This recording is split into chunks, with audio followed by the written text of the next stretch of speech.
Bonjour, bonne journée à tous pour des journées G2R qui s'annoncent très, très spéciales cette année.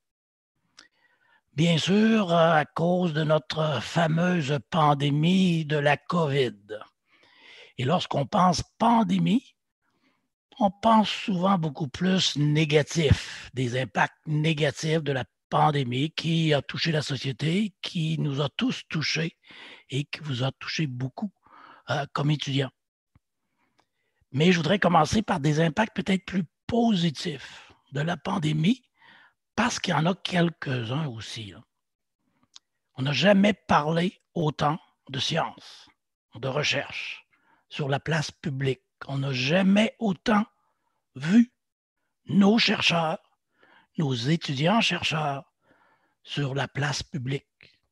Les chercheurs de toutes disciplines n'ont jamais autant collaboré au Québec, au Canada et à l'international. Énormément de collaboration multidisciplinaire pour faire avancer la science plus rapidement. Et aussi, tout le mouvement de la science ouverte. Ça n'a pas commencé avec la pandémie, mais la pandémie a vraiment accéléré ce phénomène-là, ce mouvement-là, et ça va continuer. Et on a besoin de vous là-dedans. On a besoin des jeunes, des étudiants, pour s'assurer qu'on continue à avancer rapidement dans tous les secteurs de sciences, tous les secteurs de recherche et d'innovation.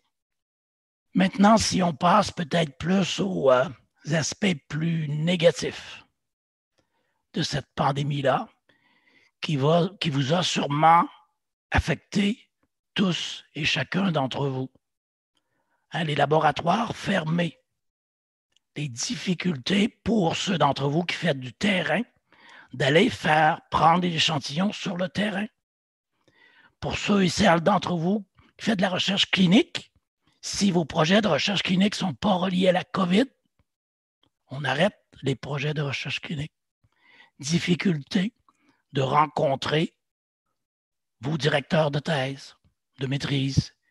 Difficulté d'échanger à brûle-pourpoint avec vos collègues dans le laboratoire, autour d'un café.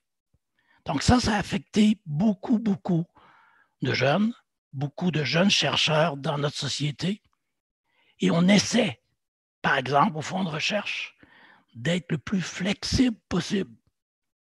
Donc, de donner des opportunités aux équipes de chercheurs de ne pas trop se soucier de l'impact à court terme de cette pandémie-là.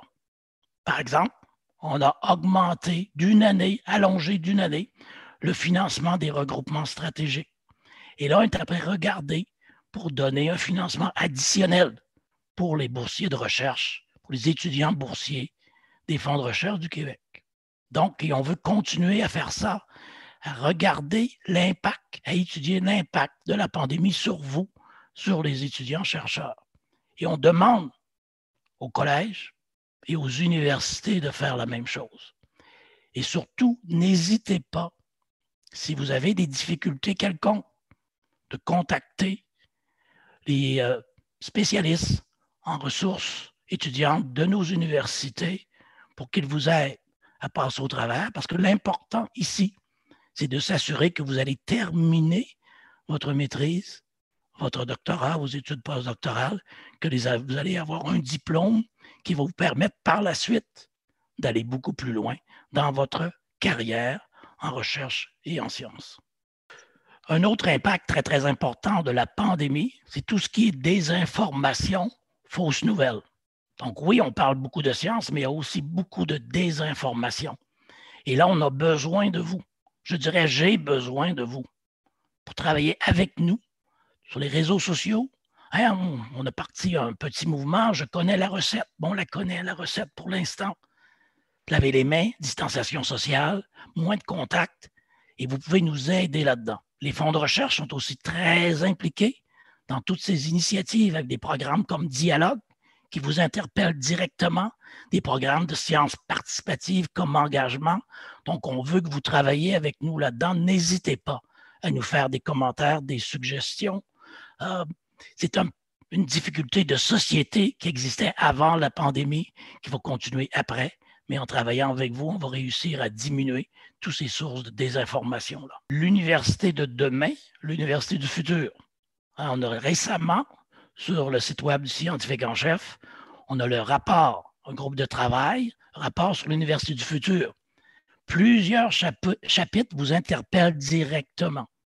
La formation de demain dans nos universités.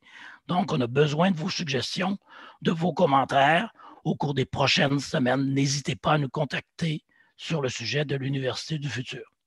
Et enfin, on vous invite au 5 à 7 des fonds de recherche, jeudi le 29, pour venir discuter avec l'équipe des fonds de recherche du Québec et échanger de façon virtuelle, bien sûr, et en espérant que vous allez avoir des discussions très enrichissantes cette semaine.